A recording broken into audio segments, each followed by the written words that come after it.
ఏం దేవుడు అంత బాగున్నారా? నేను మీ నగేష్ విహారీ. నిన్న వీడియోలో మీరు రాజదర్బార్ చూసే ఉంటారు.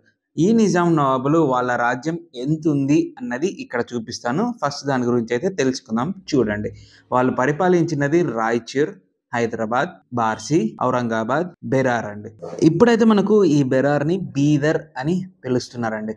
సరే అండి, ఇంకా మనం తర్వాత ముందు వీడియోలోకి అయితే వెళ్ళిపోదాం పదండి. ఇదే వాళ్ళ రాజ్య చిహ్నం అండి, ఎంబ్లమ్ ఆఫ్ పవర్. ఇక్కడ మనం చూస్తున్న ఈ ఫోటో గ్యాలరీ రాజదర్బార్కి లెఫ్ట్ సైడ్లో ఉన్న రూమ్లో ఉంటుందండి. ఇక్కడ ఇండియాలో స్టార్ట్ అయిన ఫస్ట్ స్టిల్ కెమెరా ఇయర్ నుంచి 1957 వరకు తీసిన ఈ నిజాం నవాబుల ప్రతి ఫోటో ఇక్కడ ఉందండి. ఎందుకంటే 1957లో వీళ్ళు పాకిస్తాన్కి వెళ్ళిపోయారనమాట. అదేంటి, ఇండియాకి ఇండిపెండెన్స్ వచ్చినది 1947లో, మరి తెలంగాణకి ఇండిపెండెన్స్ వచ్చినది 1948లో. మరి ఇంకా ఈ 10 ఇయర్స్ ఎక్స్ట్రా చెప్తున్నాడు. 1957లో వీళ్ళు పాకిస్తాన్కి వెళ్ళిపోయారు అని చెప్తున్నారని అనుకుంటున్నారా? తెలంగాణకి ఇండిపెండెన్స్ వచ్చినది 1948లో కరెక్టే. ఎందుకంటే ఈ నిజాం నవాబులు వచ్చేసి ఈ హైదరాబాద్ రాజ్యాన్ని, ఏదైతే ఈ తెలంగాణ రాజ్యం ఉందో దాన్ని పాకిస్తాన్లో కలుపుతాం అని అనేసరికి ఇండియా గవర్నమెంట్ వాళ్ళకి నచ్చక ఆర్మీని వీళ్ళ మీదకు పంపించారండి. ఆ టైంలో వాళ్ళు ఏం చేశారంటే వాళ్ళకి సరెండర్ అయిపోయారు. సరెండర్ అయిపోయిన తర్వాత వాళ్ళ ఆస్తులన్నీ క్లియర్ చేసుకొని ఇక్కడున్నవి ఎవరెవరికి ఇవ్వాలో వాళ్ళకి ఇచ్చేసి, తర్వాత ఇండియా గవర్నమెంట్కి ఎంత ఇవ్వాలో ఇచ్చేసి, ఆ ప్రాసెస్ అంతా చేయడానికి 9 ఇయర్స్ టైం పట్టిందనమాట. ఆ ప్రాసెస్ అంతా కంప్లీట్ అయిపోయినాక 1957లో వాళ్ళు ఇండియాని వదిలేసి పాకిస్తాన్కి అయితే వెళ్ళిపోయారండి.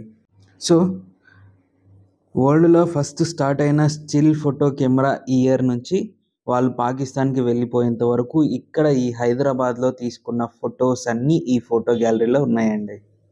ఇది వచ్చేసి మీర్ ఉస్మాన్ అలీ ఖాన్ బహదూర్ 6 గెలుచుకున్న టెన్నిస్ కప్పులు అండి. ఆయన బ్రిటిష్ వాళ్ళతో టెన్నిస్ ఆడి వాళ్ళతో గెలిచిన కప్పులు అనమాట.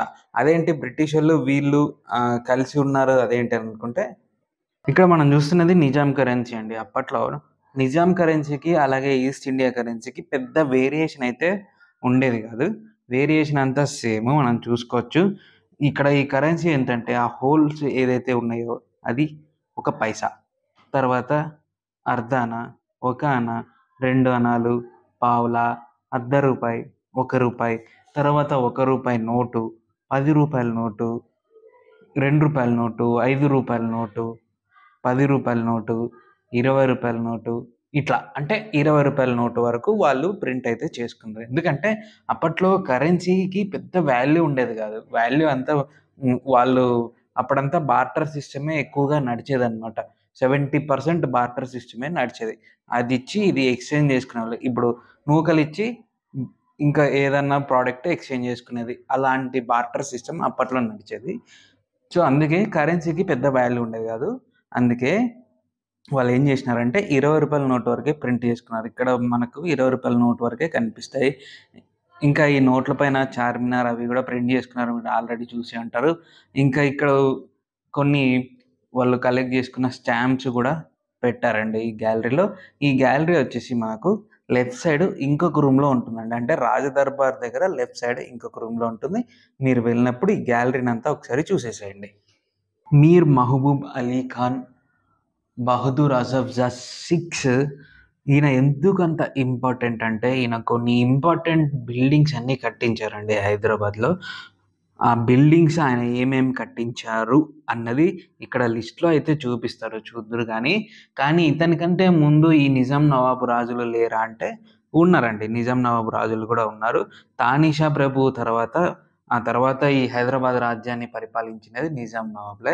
ఈ నిజాం నవాబుల డైనాసిటీ ఎక్కడి నుంచి స్టార్ట్ అయిందంటే ఔరంగజేబ్ తర్వాత వాళ్ళు నిజాం నవాబుల డైనాసిటీ అనేది స్టార్ట్ అయిందనమాట. సరే, అదంతా ఫోటోలు ఉన్నాయి. ఆ ఫోటోలు నెక్స్ట్ వీడియోలో మీకు చూపిస్తాను, చూద్దురు. అయితే ఇప్పుడు ఈయన ఏమేమి కట్టించారో మీరే చూడండి. బ్యాక్గ్రౌండ్ మ్యూజిక్ పెడతాను, ఆ బ్యాక్గ్రౌండ్ మ్యూజిక్లో చూసేసేయండి.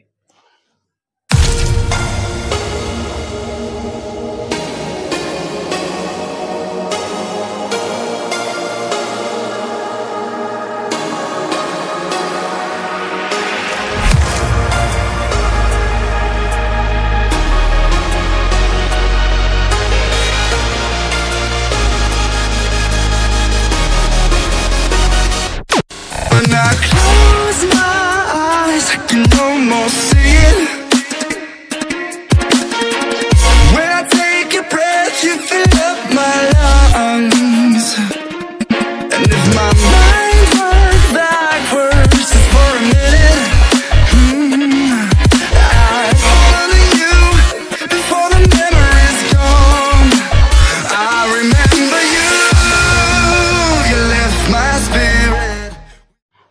ఓస్మాన్ అలీ ఖాన్ బహదూర్ అజఫ్జా 7 ఈయన పేరుని బాగా గుర్తుపెట్టుకోండి.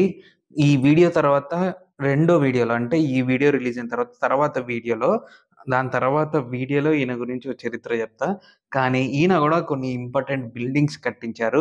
ఆ బిల్డింగ్స్ ఏమేమి కట్టారని వాటి పేర్లతో సహా కింద రాశారు. సో ఆ బిల్డింగ్స్ కూడా మీకు చూపిస్తాను ఇప్పుడు. అక్కడ ఉన్నాయన్నీ చూడండి. ఆ ఫొటోస్ అన్నీ వాళ్ళు ఇక్కడ ఈ పోస్టర్ల మీద పెట్టారు. మీరు చౌమహల్ ప్యాలెస్‌కెళ్తే ఈ పోస్టర్‌లు చూడడం మాత్రం మిస్ కాకండి. ఇందులో ఏమేమి ఉన్నాయంటే, ఇప్పుడు వాడుతున్న అసెంబ్లీ బిల్డింగ్ ఉంది. తర్వాత ఫలక్నామా ప్యాలెస్ ఉంది. ఫలక్నామాలో డైనింగ్ ఏరియా ఉంది. పబ్లిక్ గార్డెన్ ఉంది కదా! ప్రస్తుతం ఆ పబ్లిక్ గార్డెన్ ఏరియా అవన్నీ ఈయన కట్టించినవే. అలాగే నిజాం కాలేజ్ గాని, ఆ తర్వాత మనకు ఆహ్, ఓస్మానియా యూనివర్సిటీ గాని, ఇలా కొన్ని మెయిన్ బిల్డింగ్ స్ట్రక్చర్స్ అన్నీ ఈయన కట్టించాడు. వాటన్నిటిని మీకు ఇక్కడ చూపిస్తాను చూడండి. I feel so alive.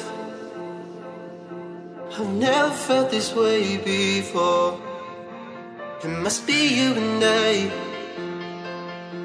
It's got me thinking about us more. It's these bright lights that put me in a daze, and I can't stop but think about the way that you move around up and down on that stage. It's your future vibes. Bright lights that put me in a trance, so I feel like I can do it all. It's a good life that I really want. It's those future vibes.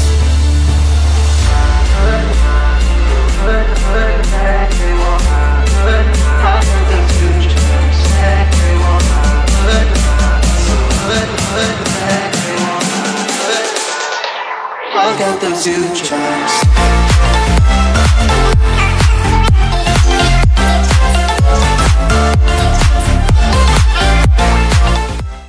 ఈ మీర్ ఓస్మాన్ అలీ ఖాన్ గారికి సుల్తాన్ ఉల్ Uloom monarch of sciences అన్న బిరుదుని ఇచ్చారండి. అలాగే ఆయనకు Vidyapeeth award కూడా అప్పట్లోనే ఇచ్చారనమాట.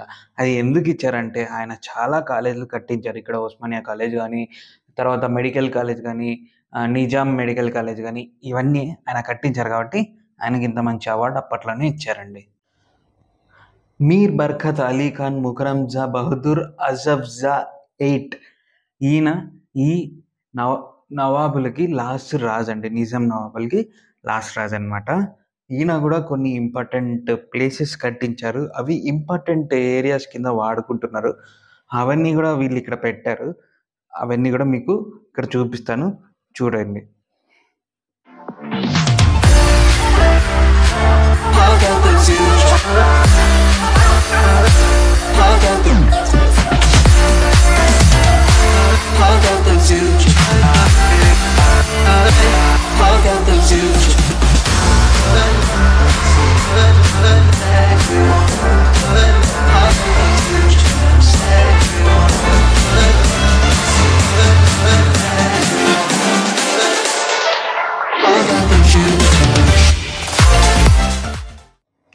ఇక్కడ మనం చూస్తున్న ఈ ప్లేస్ అంతా, ఈ ప్లేస్లో ప్రస్తుతం అయితే పెయింటింగ్స్ పెట్టారు. అంటే ఆ రాజులు ఎవరు, వాళ్ళ వంశస్థులు ఎవరు, ఎక్కడి నుంచి ఈ నిజాం నవాబుల డైనాసిటీ అనేది స్టార్ట్ అయింది అన్న పెయింటింగ్స్ అన్నీ ఈ హాల్లో పెట్టారనమాట. ఎవరైనా సరే చౌమహల్ ప్యాలెస్కి వెళ్ళినప్పుడు తప్పనిసరిగా ఆ హిస్టరీ తెలుసుకోవాలనుకుంటే మీరు తప్పనిసరిగా ఈ హాల్లో ఉన్న పెయింటింగ్స్ని మాత్రం మిస్ అవ్వకండి.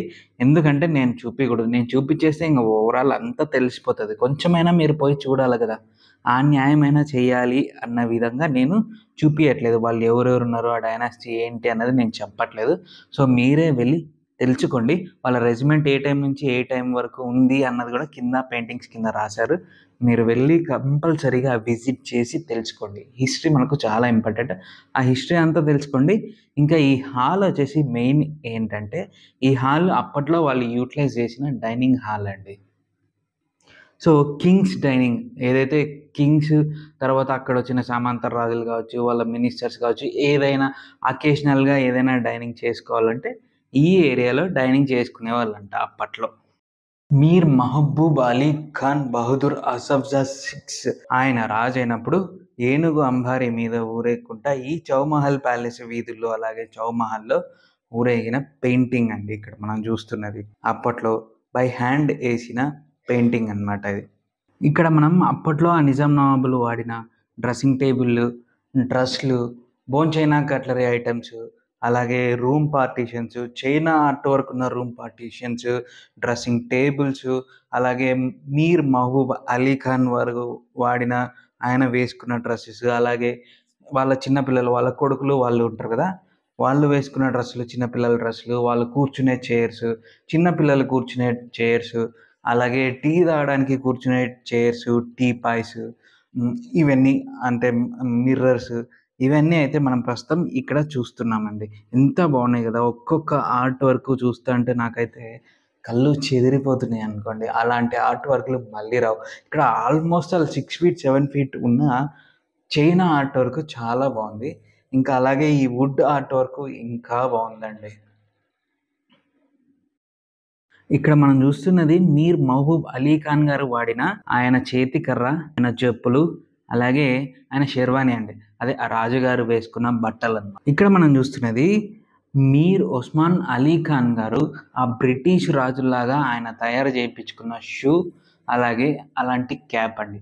వైట్ షెర్వానీ కోట్ పైన ఆయన ఏం చేశాడంటే ఆ white colour cap, white colour shoes అప్పట్లోనే తయారు చేయించుకొని వేసుకొని ఇక్కడ మనం చూస్తున్న ఫోటో అయితే దిగారనమాట.